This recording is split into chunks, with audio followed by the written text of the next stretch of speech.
Ang nakaraan sa Pinoy Big Brother Celebrity Collab Edition. Naging masaya ang housemates dahil tanaw na nila ang dulo ng kompetisyon. I follow the heart. Ngunit nabalot muli ng tensyon ang bahay dahil sa harapang nominasyon. Bibigyan namin kayo, Justin Bianca, ng 3 points. Isang puntos kayo, AZ at River. Binibigyan namin kayo ng 3 points, Shuvi and Atik lang. At napangalanan na ang mga nominado mula sa final duo. Ngayong gabi, ang mga emosyon matapos ang harapang dominasyon. Nadamay pa kita. Hindi yun, okay lang yun. I don't know how to approach them. I feel like hindi ko lang talaga na-expect magaling for Big Big. Abangan lahat ng yan dito lang sa Pinoy Big Brother Celebrity Collab Edition. Matapos ang nangyaring harapang nominasyon, nilapitan ng mga ligtas ang mga nominado. It's hard to get those points from the other housemates, especially the ones that you trusted. It's hard to get those points from the other housemates, especially the ones that you trusted. Maya-maya pa si AZ nilapitan na ang malapit na kaibigan at binigyan ng 3 puntos na si Shuvi. It's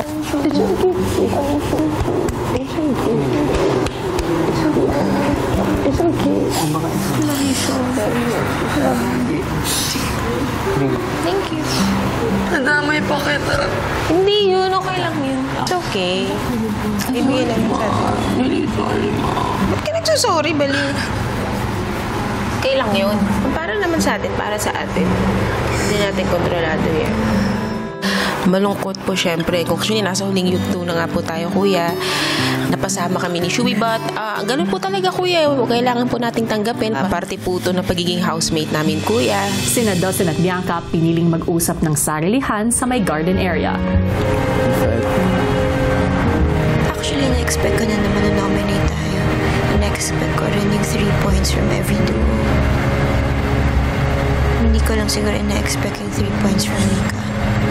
Sakit. Kaya kong lumaban para sa kanya. Kaya ko siyang protektahan hanggat sa makakaya ko. It hurts to see that we're not on the same page.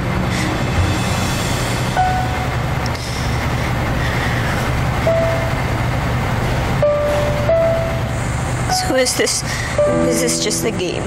Kasi kung game lang pala to, edi huwag na tayo maglabasan ng emotions. Grabe. So if competition pala to, then so be it. Diba?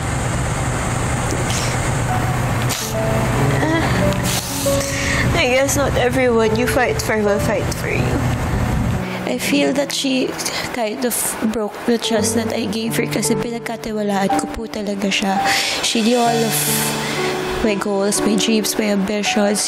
Kinilala ko siya, and amidst all of that, may kakayahan pala siyang magbigay sa amin ng 3 puntos. Samantala, ang isa pang nominado na si Shuvi, nagpahayag ng opinyon sa natanggap na puntos mula kay AZ. Sabog yung 3 points, ma'am. Pasabog talaga ito eh. Gulat ako ito eh. Nasyak ka rin. Kinakabahan sila ng pagkakas kasi parang isipin nila sila yung magiging cause na nominate. For sure, kapag sila yung naging twist. Hindi yun kakabahan, ma'am. Kilala ko yun. Ready siya doon. Ready siya doon. Last month. Ready siya doon. Sakit lang yung dahilan, ma'am. Sa kanya lang siguro iba, syempre. Kaibigan niya from outside. Wala na akong naririnig. Ma-remember pa ni mga words. Dahil sa yung sinasabi mo from outside world na sinabi mo. Ano pa sinabi niya, ma'am? Siya lang naman nagtatanong about the outside world. Habang ang malapit na kaibigan ni Shuvi na si AZ nagbukas ng saloobin sa kaduo na si River. The thing that I didn't see coming was still around for me. Well, we're at that point na so hard na eh. So, ito na siguro yung pinakamahirap na ito talaga testing of friendship, test. It's something talaga we should be strong enough to face. Don't take it personally. this together. Talaga. Siyempre, laban pa rin. Kuya, being nominated again is something na ayoko po talaga mangyari. Kasi I really want to stay. Para din sa duo ko, kuya, na kaming dalawa darating at aapak sa big stage on the big night. Sina Mika at Brent mukhang hindi pa rin matahimik dahil sa naganap na nominasyon.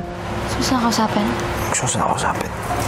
Ang gusto nilang kausapin na sina Dustin at Bianca, nagbubukas naman ng saloobin kay Clarice. Sabi ko kanina kay Dust na kapag ako nasa posisyon niyo, mairita rin ako sa dalawang yan. Pero, ayun, sorry na naging part kayo ng journey namin na yun. And nag-gets namin na at some point, parang Naiintindihan naman. hindi kami nakasama. Parang di rin kasi planado lahat eh. Yun na lang siguro yung nangyari. Kaya naiintindihan na rin naman namin. And ako personally, wala naman ako pinagsisihan din doon. Sadyang, yun lang yung talaga yung nangyari. Hindi na rin ako gulat or hindi na rin ako, wala akong pake. Sa mga 3 points niya. Sinabi niya ni Shubi na rason, super understandable. Puntahan ko lang sa Leslie.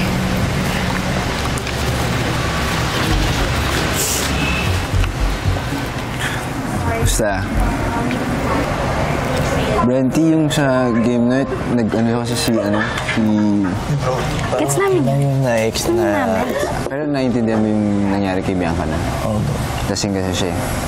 Parang kailangan lang talaga namin umisip ng isang example.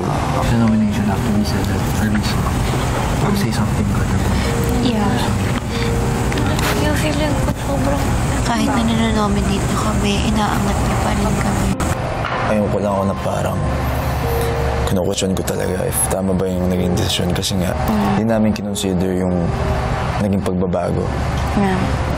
Parang ngayon lang nagsingin sa akin na nabago nyo naman na yun. Gusto ko lang din mag-thank you sa inyong dalawa kasi honestly, na-expect ko yung nominations na mananominate kami and 1 point lang yung inyo binigay. Gusto ko lang rin mag-salamat. Ayoko po. Ate, sorry. Hindi. Dito ka pala. Sorry. Right in front of me. Iba-iba na din talaga tayo ng journey. Wala yun, bro. Promise. Kailangan ko sa akin din sa akin. Hindi pala yung hindi. Pag ready na. Ready na siya. Ready na siya. Bigyan na ng time. We didn't want talaga to attack the personality. Yeah. What's more important is our relationships. Ilang sandali pa, sina Mika at Brent muling sinubukang lapitan si Bianca. Yeah. It's maharap-harap. Sabunutan.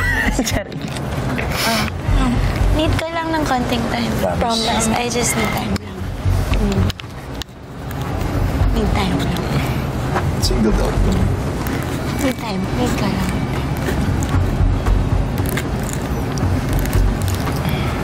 Actually, yung mahirap na part dun, kuya, si Bianca pa nagturo sa akin kung paano mag-nominate ng maayos. Tumitingin sa task, sa galaw sa bahay, and hindi sa relationship. Honestly, gusto ko sabihin na I'm okay because that's what we always say, but I'm not. I feel very betrayed. And it's really painful. I can take many countless 3 points kahit mula pa sa inyong lahat ng paulit-ulit. But from that one person, it hurts, it sucks. Hindi ko inaasahan na magagamit ko sa kanya yung tinuro niya.